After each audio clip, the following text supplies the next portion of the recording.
Hey, so if your schedule is getting crowded with work, personal plans, meetings, and projects all mixed together, managing multiple calendars in Google Calendar can make everything way more organized.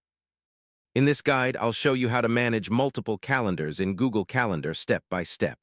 All right, first, open Google Calendar on your browser and sign in to your account.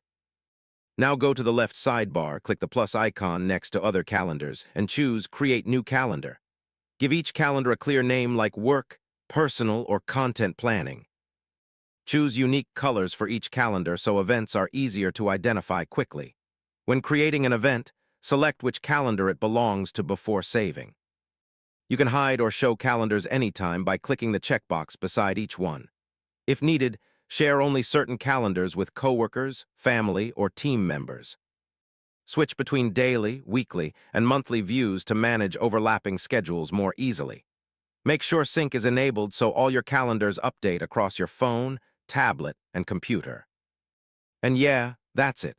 Once you organize your schedules into separate calendars, Google Calendar becomes much cleaner and easier to manage.